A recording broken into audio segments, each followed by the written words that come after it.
What's up, everybody? So on January 12th, 2024, Kathleen Zellner filed her newest motion on behalf of Stephen Avery. I've started to go over that motion. The first 3 videos are up, and I will link them in the description below so you can go have a view for yourself if you're interested. This is part 4, and we're going to jump in right where we left off. The Circuit Court erroneously evaluated the motive, opportunity, and direct connection elements of Denny. As this court pointed out in its opinion previously, the evidence in support of Denny must be viewed in the aggregate. Rather than viewing Stephen Avery's evidence in the aggregate, the Circuit Court required Stephen Avery to present conclusive proof to satisfy each prong individually. However, each piece of the defendant's evidence need not individually satisfy all 3 prongs of the Denny test. Further, the Wisconsin Supreme Court has determined that the strength and proof of one of the prongs may affect the evaluation of the other prongs. The Circuit Court completely ignored these well-established principles of law in evaluating the motive, opportunity, and direct connection elements of Denny.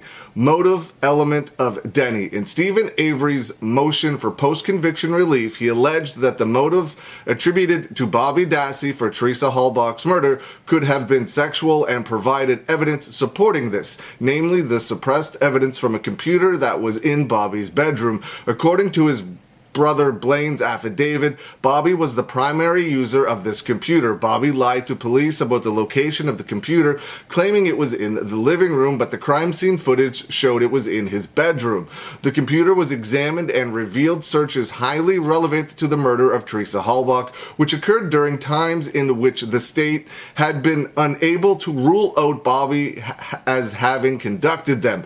The state argued that other members of the Dassey household could have conducted the searches, supposition that may or may not be true, but no other member of the Dassey household was spotted by a witness with Teresa Halbach's vehicle shortly after her disappearance. Bobby's possession of the vehicle with all of the forensic evidence used to convict his uncle, combined with the violent computer searches on the computer in his bedroom, of which he was the primary user, elevate him to the level of a Denny third-party suspect. The Circuit Court spent 12 pages of its 31-page opinion weighing Stephen Avery's motive evidence, which is improper and contrary to law on motive. The issue is whether the computer searches on the Dassey computer are relevant to motive, regardless of the weight. In its opinion, the Circuit Court noted that the state further disputes the defendant's conclusion, and law enforcement considered the computer searches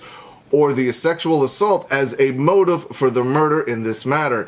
In dismissing Stephen Avery's motive evidence, the Circuit Court adopted this erroneous position from the state's response belief. However, this point is completely refuted by the record. On March 10th, 2006, the state filed an amended information against Stephen Avery, adding the charge of sexual assault, among others.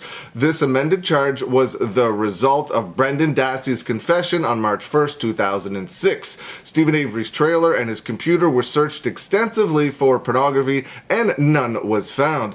Detective Veal was asked to generate a report of Stephen Avery's computer.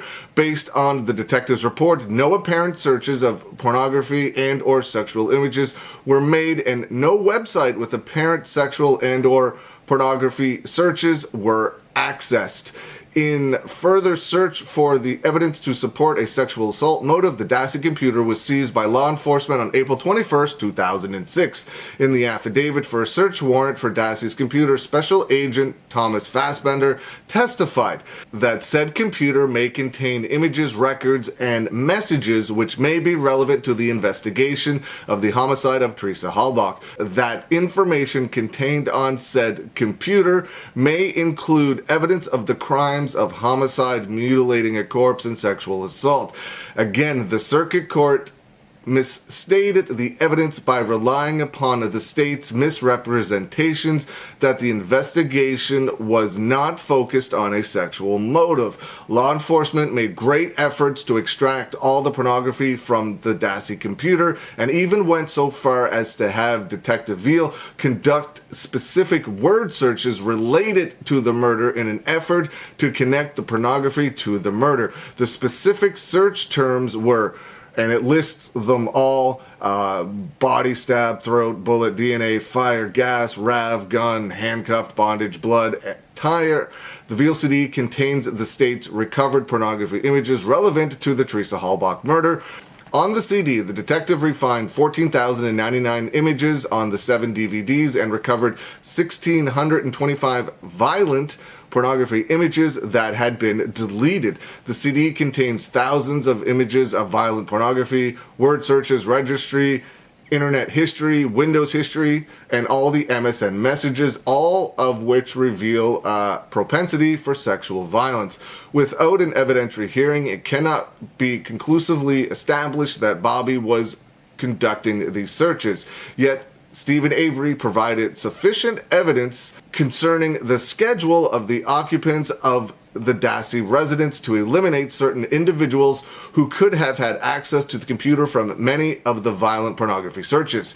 Stephen Avery has been unable to get an affidavit from Bobby admitting he conducted the searches, nor someone from the Dassey household stating they saw Bobby performing the searches. Would you really search for that if somebody was there watching you? Which the circuit court seems to be requiring. Moreover, Bobby did not volunteer for forensic or psychological examination by Stephen Avery's experts, as the circuit court suggests is required. Okay, so if Bobby was, or whoever was searching it, it's not like they are going to search that with other people there. So there's going to be no witnesses of Bobby or whoever searching that stuff on the computer. And it's not like they can make Bobby Dassey do those tests. The court would have to make him do those tests in order for him to agree to do those tests. Based upon the findings of Mr. Gary Hunt, Mr. Avery's forensic computer expert, 667 sexual content searches were performed in total. Of those searches, 652 were performed on 10 weekdays between 6 a.m. and 3:30 p.m., August 16th, 2005, 4 searches, September 13th, 2005, 12 searches, February 23rd, 2005, 48 searches, March 29th, 2006, 37 searches, March 30th, 2006, 23 searches, April 3rd, 2006, 93 searches, April 5th, 2006, 96 searches, April 6th, 2006, 14 searches, April 13th, 2006, 39 searches, April 19th, 2006, 196 searches. Therefore, 64 sexual content searches were performed prior to Teresa Halbach's murder between 6 a.m. to 3:45 p.m. when Bobby was allegedly home alone, which makes sense. If the family's reported schedules are taken to be true, another 500 searches, were performed in the same time after the murder when Bobby was supposedly home alone. In response to Stephen Avery's motion for post-conviction relief, the state conducted that Bobby is at least connected to 3 of the most violent searches prior to Teresa Halbach's murder, and inadvertently conceded that Bobby is connected to 25 of the searches after Teresa Halbach's murder. Bobby cannot be eliminated by the state from any of the searches, especially the ones conducted prior to and very close in time to Teresa Halbach's murder. And he is the only family member who was seen with Teresa Halbach's vehicle after her disappearance. All of this, honestly, is pretty strong.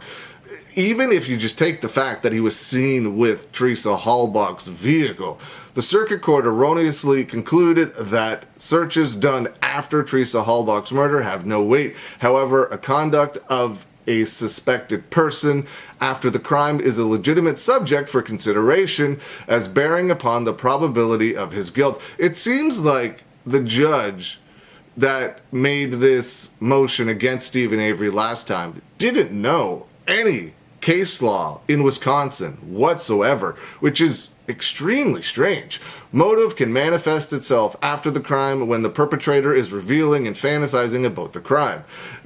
People often say you return to the scene of the crime.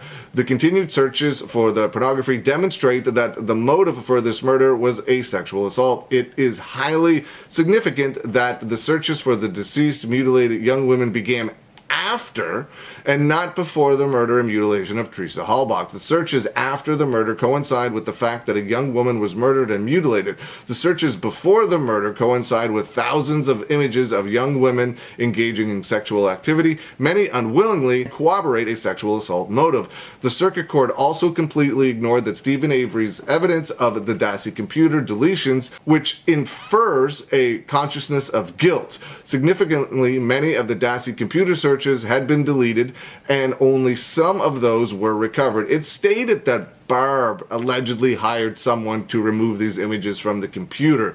Not here, but in general. That's what a lot of people have stated. Why were these searches deleted before Stephen Avery's trial? To make the proper credibility findings on this issue, an evidentiary hearing must be held. It is highly significant in any investigation if there is an attempt to delete or destroy records. Mr. Gary Hunt identified 8 times when there were deletions on the Dassey computer. Those deletions are very important because they correlate with Teresa Halbach's visits to the property. Teresa Halbach visited the property on August 22nd, 2005, and there are deletions on the Dassey computer from August 23rd to August 26, 2005. She visited the property on August 29th, and there are deletions from August 28th through September 11th, 2005. She visited the property on September 19th, 2005, and those deletions are from September 14th, and there are deletions from September 14th through September 15th, 2005. There are also deletions from September 24th, 2005 through October 24th, 2005. Most significantly, around the time of Teresa Halbach's murder on October 31st, 2005, there were deletions from October 26th to November 2nd, 2005. Beginning November 3rd, 2005, there were further deletions made on the Dassey computer. These deletions at the above described relevant times cannot simply be dismissed as mere coincidences. If those are mere coincidences, Bobby Dassey is the most unlucky person on the planet.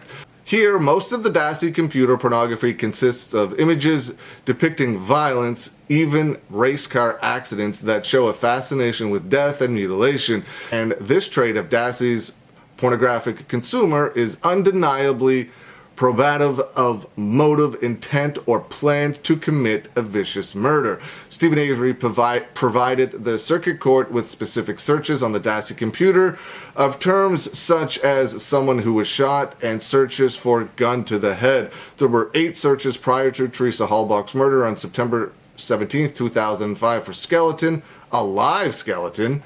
After the murder, there were 6 searches for girl guts. Man, this is brutal. And 15 searches for girl hunt and 2 searches for seeing bones hot girls. Yeesh. These searches mirror the fate of someone hurt, shot in the head, mutilated, and burned into skeleton remains, which is the total amount of information known about Teresa Halbach's fate. More importantly, these images reveal the trait of Dassey's pornographic consumer that is probative of motive, intent, or plan to commit a vicious murder.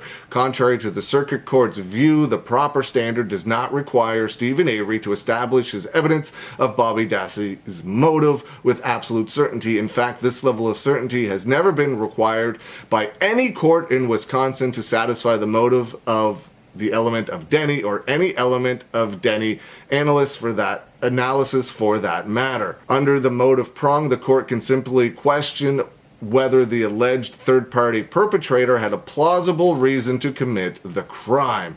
Stephen Avery's third-party motion evidence is relevant regardless of the weight assigned to it by the circuit court. This is precisely in line with the court's prior guidance that if Stephen Avery's new direct connection evidence survives the ESCALONANARAAJO scrutiny and has merit, the motive evidence found in the VLCD might become relevant to showing Bobby Dassey's motive and might bear on whether Dassey is or should have been a viable Denny suspect. Moreover, the circuit court failed to consider the motive evidence, although not conclusively, in conjunction with Steven Avery's new evidence, which establishes a direct connection between Bobby and the crime. Steven Avery offered his motive evidence in conjunction with evidence of Bobby's opportunity and in direct connection to Teresa Halbach's murder and the framing of Steven Avery.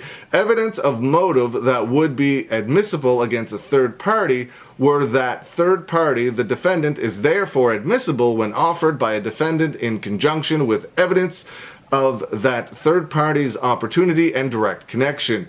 In rehashing the weight of Steven Avery's prior evidence of motive contained on the VLCD, which this court already addressed was not sufficient in of itself, but could be relevant if Steven Avery could also show that Bobby Dassey's direct connection. The circuit court evaluated the CD evidence in isolation, contrary to this court's prior directive in remanding the case. Here, Steven Avery's powerful direct connection evidence affects the evaluation of the other prongs because it provides evidence supporting all three prongs of the Denny test. For example, even if the motive for Teresa Halbach's murder was not sexual, as law enforcement believed, the Tomaszewski evidence offers evidence that the motive could have been a robbery. The circuit court's findings that Steven Avery has not established the motive element is at odds with Wisconsin case law. Wisconsin cases that discuss the motive element of their Denny analysis show that the standard for fulfilling the motive element of Denny is not overly burdensome, especially when there is strong evidence of a third-party perpetrator's direct connection to the crime. And that is where we are going to leave part 4. Man, Kathleen, like I said, if all of this is coincidence, Bobby Dassey is the most unlucky person alive, because there are so many coincidences that connect him to this crime. It is extraordinarily unfortunate if all of that is just random circumstance. Just bananas. Let me know what you think. Leave some comments below. I hope you're having a good day, and I will see you again soon.